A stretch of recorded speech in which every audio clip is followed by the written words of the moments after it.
Assalamualaikum warahmatullahi wabarakatuh. Perkenalkan, nama saya Sugeng Adi Widodo, 2331407071114. Di sini saya akan menjelaskan tentang autentikasi dan login, di mana saya akan menjelaskan tentang yang pertama, yaitu tentang Discretionary Access Control (DAC), di mana DAC Discretionary Access Control adalah model kontrol akses di mana pemilik sumber daya resource memiliki kewenangan penuh untuk menentukan siapa saja yang mengakses objek seperti file, folder, database, dan lain-lain. Dan jenis akses yang diperbolehkan seperti read, write, execute, serta sistem hanya menyediakan mekanisme, sedangkan keputusan akhir tetap berada di tangan pemilik data.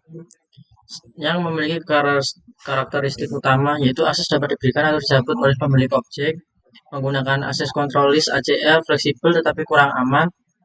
Terakhir, cocok untuk lingkungan non-militer. Contoh, sebagai contohnya, jika file pribadi di komputer dan Anda memberikan akses kepada teman Anda untuk membukanya, itu adalah bentuk DAC. Anda sebagai pemilik file memiliki kendali penuh. Kedua, yaitu Mandatory Access Control (MAC). Mandatory Access Control adalah model kontrol akses di mana akses terhadap objek ditentukan oleh sistem berdasarkan kebijakan keamanan yang ketat dan tidak dapat diubah oleh pengguna biasa, termasuk pemilik objek. Model ini sangat digunakan di lingkungan yang membutuhkan tingkat keamanan tinggi seperti sistem militer atau intelijen. Karakteristik utama yaitu hak akses ditentukan oleh administrator sistem dan kebijakan keamanan. Setiap objek dan subjek dalam sistem memiliki label klasifikasi, misalnya top secret, confidential, public, serta sistem akan memverifikasi apakah subjek memiliki otorisasi yang cukup untuk mengakses objek berdasarkan label tersebut. Tidak ada pengguna bisa memodifikasi hak akses kecuali melalui perubahan kebijakan oleh admin. Selanjutnya yaitu sangat aman tetapi kurang fleksibel. Contohnya, seorang pegawai di departemen militer hanya dapat membuka dokumen dengan label konfidensial. Jika ia memiliki otorisasi keamanan pada level tersebut, ia tidak bisa mengubah atau memberi akses dokumen kepada orang lain. Ketiga, Role Based Access Control (RBAC). Role Based Access Control itu model kontrol akses di mana hak akses diberikan kepada pengguna berdasarkan peran role mereka dalam suatu organisasi atau sistem. Role ini mencerminkan tanggung jawab, pekerjaan atau jabatan, dan setiap role memiliki kumpulan hak akses tertentu yang dibutuhkan untuk melaksanakan tugas. Karakteristik utama yaitu akses dikelola melalui peran, bukan identitas individu. Kedua, mengurangi kompleksitas pengelolaan akses karena cukup menetapkan role ke user, bukan mengatur akses satu persatu. Ketiga, yaitu role dapat memberikan hierarki, misalnya role manager mengawasi hak akses dari role staff. Cocok untuk organisasi skala besar di mana struktur peran sudah jelas. Komponen RBAC yaitu user, role, permission, dan session. Contoh yaitu dalam sistem rumah sakit, seorang dokter mungkin memiliki peran dokter yang memberikan akses ke data pasien dan rekam medis, tapi tidak memiliki akses untuk mengelola keuangan rumah sakit yang hanya dapat dilakukan oleh role akuntansi. Selanjutnya yaitu Attribute Based Access Control (ABAC), di mana Attribute Based Access Control adalah model kontrol akses yang menentukan hak akses berdasarkan atribut dari subjek user ke objek resource atau action dan konteks lingkungan environment. Akses diberikan jika atribut tersebut memenuhi kebijakan policy yang telah ditetapkan oleh sistem. Karakteristik utama yaitu menggunakan aturan kebijakan logis seperti jika jam kerja dan peran ada supervisor, maka izinkan akses ke laporan mingguan. Sangat fleksibel dan dinamis, cocok untuk modern berbasis cloud dan IoT. Bisa menggunakan berbagai macam atribut seperti atribut subjek, objek, dan lingkungan.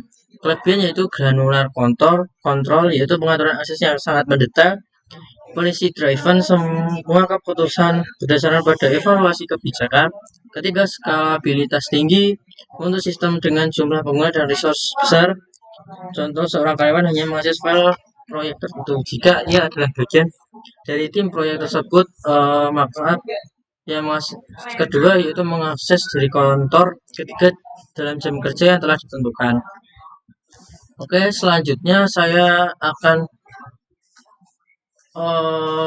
mempraktekkan RBAC, yaitu Role Based Access Control, di mana saya akan mendemokan dengan studi kasus yaitu web perpustakaan, di mana ada 3 role yaitu admin, ada beberapa role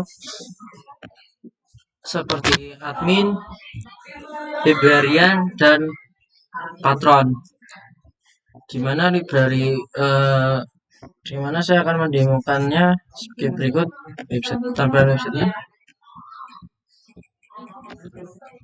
Nah, di sini saya akan login sebagai admin, di mana admin memiliki beberapa kelebihan berdasarkan role-nya.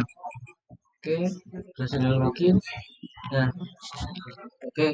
Dan ini merupakan tampilan list bukunya, di mana jika saya memiliki role admin, saya bisa menambahkan buku, menambahkan user, serta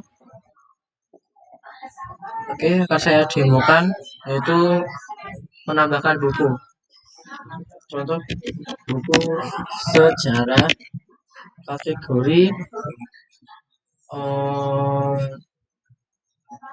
non-fiksi. Oke, penulis Aldi.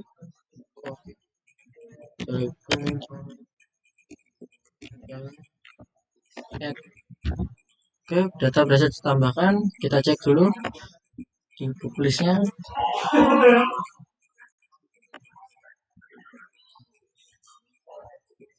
Oke, user. Sini dapat ditambahkan usernya, alamat serta role-nya. Oke. Jika saya admin, saya dapat menambahkan usernya. Contoh, kita buat namanya Alexander dengan alamat Banyuwangi, dengan Banyuwangi deh, Solo. Username Alex23, password Alex. Role. Nah, di sini baru akan terlihat role yang akan kita pilih. Contohnya admin, librarian, atau patron. Kita di sini membuat si Alexander ini role-nya admin.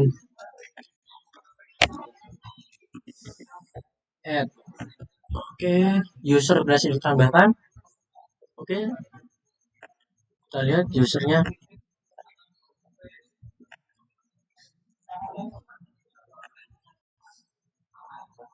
Oke, sekarang, dan ini adalah data transaksi peminjaman bukunya. Gimana? Jadi ketika saya jadi admin ini, saya bisa melihat list buku, data transaksi, serta menambahkan buku, menambahkan data user. Oke, saya logout. Nah, sekarang saya akan login menjadi librarian.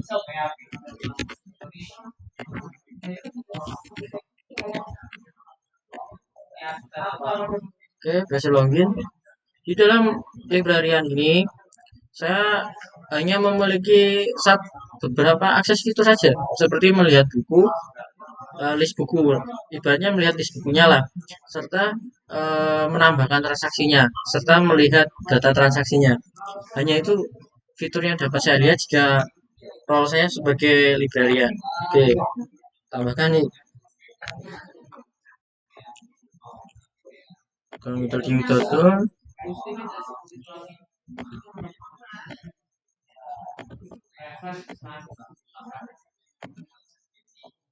oke, kita pilih ini. Oke, untuk tanggal lahirnya kita pilih.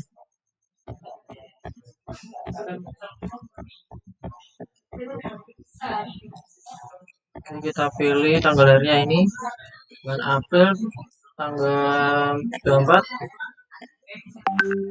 Tanggal pengembaliannya saya pilih tanggal 20. Oke, add, tambahkan. Oke, selesai. Oke, dapat tampil bukunya. Tadi setelah saya tambahkan data transaksinya di sini tampil, data peminjamannya, data berakhirnya juga.